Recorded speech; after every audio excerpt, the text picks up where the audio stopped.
All right. So the economic reforms of President Tinubu has been so hard.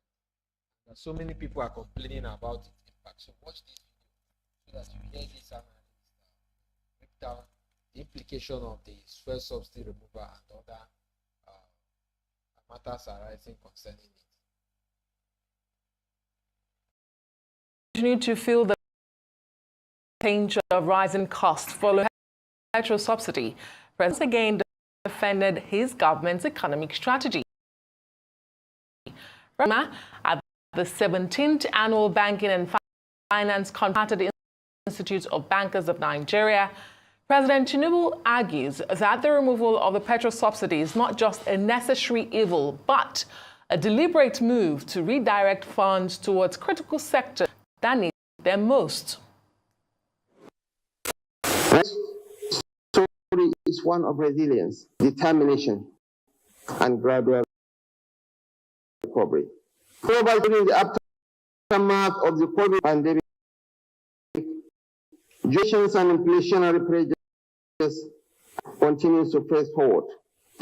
Our GDP growth recorded at 9% in the second quarter reflects our commitment to laying the foundation for long-term stability and prosperity. The services and industrial sectors have been key drivers of this growth, showing that our economy is diversifying. Your Excellencies, distinguished ladies and gentlemen, as a government, we have recognized the challenges and are deploying several initiatives towards addressing them. Some of these include macroeconomic stabilization measures. We have taken bold steps to reform the macroeconomic environment. Our focus is on restoring confidence in the Nigerian economy through measures aimed at reducing inflation, stabilizing exchange market, fiscal management. So painful in the short term, the removal of fuel subsidies is designed to free up budgetary resources for critical investments in infrastructure and social services, and frequent adjustment of the monetary policy rate, a move aimed at curbing inflation and fostering a more market-oriented exchange rate system. Well, for more on this, the governing All Progressives Congress National Secretary Felix Morka joins me in the studio. Great to see you. Good to see you. Thanks for being here on the show. Thank you. Now, the government has been defending the removal of petrol subsidy. Once again, we heard that at the annual conference of the bankers yesterday, where Vice President represented President Bola Tinubu. But I think a good place to start would be to ask you, why does the government continue to insist that petrol subsidy is gone, given that recent findings indicate that subsidy on petrol has been reinstated? Is it not to be transparent with Nigerians and tell them the truth about it? Thank you, Adeswa.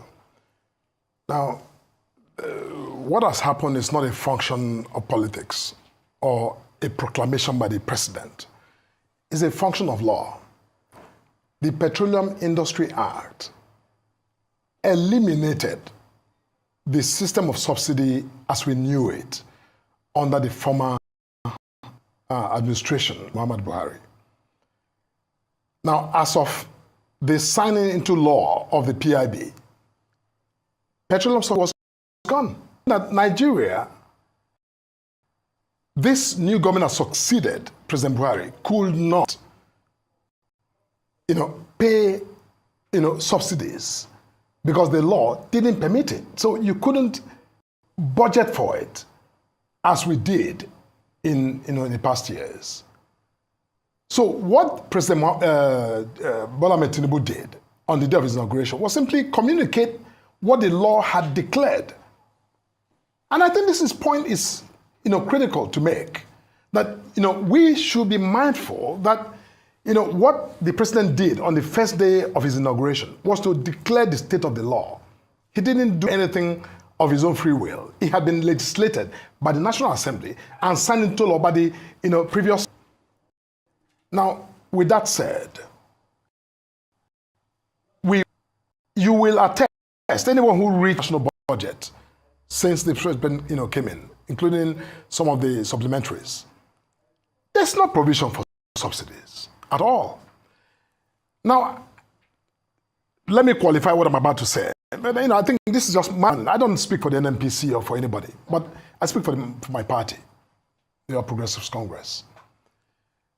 What happened, in my understanding from reading the same information that you read, believe, is that the NNPC, being now a quasi-public-private entity, continued in some way, shape, or form, to some degree, to manage that, recognizing that a wholesale, complete, total removal of subsidy, in fact, further exacerbate, existing economic conditions for the time being.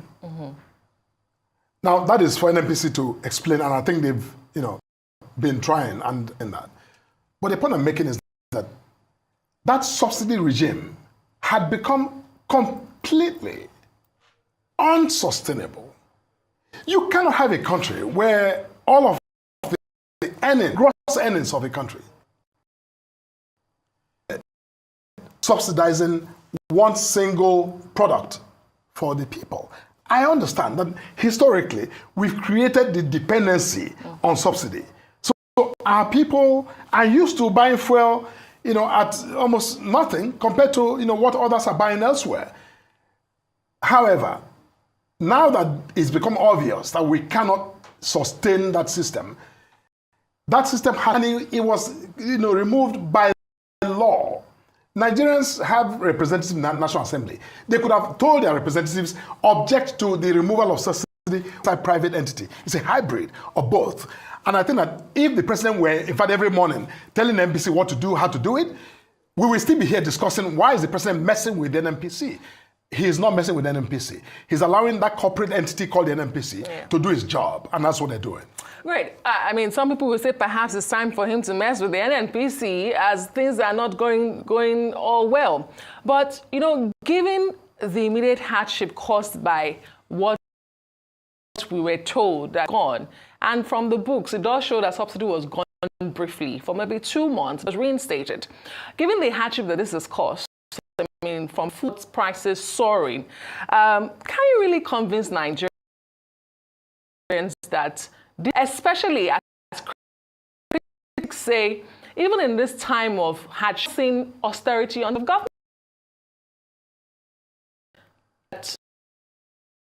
Nigerians in their best interest, as the government continues to say that it gets worse before it gets good. When will it get good, and how was this for the interest of Nigerians? That's a good question. But look, first let me say that the president and all of us, who are associated one way or the other at the party level, are not under any illusion as to what is going on. These are policies that were intended to tackle the rot, the decay in our economy at their roots. They are not cosmetic measures that the president is throwing at the problem, hoping that it works. No, these are carefully thought through, designed, policy interventions that are meant to tackle, to stabilize and revitalize the economy of our country. And this were the problems we're discussing. I know we never have enough time to have this conversation, but the problems we're discussing, they run deep. They run deep from a long time ago through several administrations. There's no Nigerian family today that is living on just one income. Nigeria living on one before independence and through independence until today. One income. Like I said, from a product that we have no control over. How did that happen? With generations of leaders and presidents are through, military and civilian together. How come we're still at this level where we're in rudimentary programs of a country like terminated by operation of law cannot be retroactively resurrected by a subsequent amended law. According to him, by September 4, Egbertokun was compulsorily retired by law. as a pensioner who has retired, is he qualified to be an inspector general of police? What does the law say?